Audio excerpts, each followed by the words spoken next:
আমি আয়ুষ্মান সেতুয়া। আমি অংশুমান সেতুয়া। আমাদের আজকের নিবেদন কবিগুরু রবীন্দ্রনাথ ঠাকুরের লেখা অমল ও দইওয়ালা। দই দই ভালো দই, দইওয়ালা দইওয়ালা ও দইওয়ালা ডাকছো কেন? দই কিনবে? কেমন করে কিনবো? আমার তো পয়সা নেই।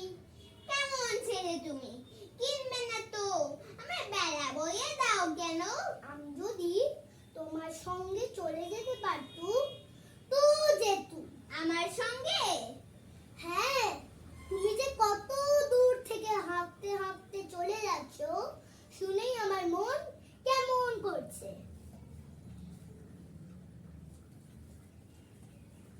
বাবা, তুমি এখানে বসে কি করছো? কবিরাজ আমাকে বেরোতে বারণ করেছে, তাই আমি সারাদিন এখানে বসে থাকি। আহা, বাচ্চা তোমার কি হয়েছে? আমি জানি না, আমি তো কিচ্ছু করিনি, তাই আমি জানি না আমার কি হয়েছে। দইওয়ালা, তুমি কোথা থেকে আসছো? আমি আমাদের গ্রাম থেকে। তোমাদের গ্রাম? অনেক দূরে তোমাদের গ্রাম? আমাদের গ্রাম সেই পাঁচমুড়া পাহাড়ের তলায় শ্যামলী নদীর ধারে। পাঁচমুড়া পাহাড়, শ্যামলী নদী, কি জানি, হয়তো তোমাদের গ্রাম দেখেছি। কবে এসে আমার মনে পড়ে না। তুমি দেখেছো? পাহাড়ের তলায় কোনোদিন গিয়েছিলে নাকি? না, কোনোদিনও যাইনি, কিন্তু আমার মনে হয় যেন তোমাদের গ্রাম দেখেছি। অনেক পুরনো কালে খুব বড় বড় গাছের তলায় তোমাদের গ্রাম, একটি লাল রঙের রাস্তার ধারে না? হ্যাঁ, ঠিক বলেছো বাবা। সেখানে পাহাড়ের গায়ে সব গরু চড়ে বেড়াচ্ছে। কি আশ্চর্য, ঠিক বলছো, আমাদের গ্রামে গরু চড়ে বই কি, খুব চড়ে। সব মেয়েরা নদী থেকে জল তুলে মাথায় কলসি করে নিয়ে যায়, তাদের লাল শাড়ি পরা। বাবা, ঠিক কথা, আমাদের সব গয়লাপাড়ার মেয়েরা নদী থেকে জল তুলে নিয়ে যায়, তবে কি না তারা সবাই যে লাল শাড়ি পরে তা নয়। কিন্তু বাবা, তুমি নিশ্চয় কোনোদিন সেখানে বেড়াতে গিয়েছিলে। সত্যি বলছি দইওয়ালা, আমি একদিনও যাইনি। কবিরাজ যেদিন আমাকে বাইরে যেতে বলবে সেদিন তুমি নিয়ে যাবে তোমাদের গ্রামে। যাব বই কি বাবা, খুব নিয়ে যাব।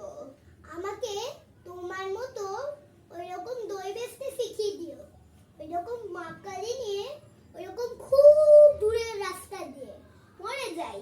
দই বেচতে যাবে কেন বাবা? এত এত পুঁথি পড়ে তুমি না পণ্ডিত হয়ে উঠবে। না না, আমি কখনো পণ্ডিত হব না। আমি তোমাদের রাঙা রাস্তার ধারে বুড়ো বটের তলায় গোয়ালপাড়া থেকে দই নিয়ে এসে দূরে দূরে গ্রামে গ্রামে বেছে বেছে বেড়াবো। কিরকম করে তুমি বলো? দই দই ভালো দই, আমাকে সুরটা শিখিয়ে দিও। হায় পোড়া কপাল, এই শুরু কি শেখবার সুর? না না, ও আমার শুনতে খুব ভাল লাগে। যেমন আকাশের খুব শেষ থেকে পাখির ডাক শুনলে মন উদাস হয়ে যায়, তেমনি ওই রাস্তার মোড় থেকে, ওই গাছের সারি থেকে যখন তোমার ডাক আসছিল, তখন আমার মনে হচ্ছিল, কি জানি কি মনে হচ্ছিল। বাবা, এক ভাঁড় দই তুমি খাও। আমার তো পয়সা নেই। না না না না, পয়সার কথা বলো না।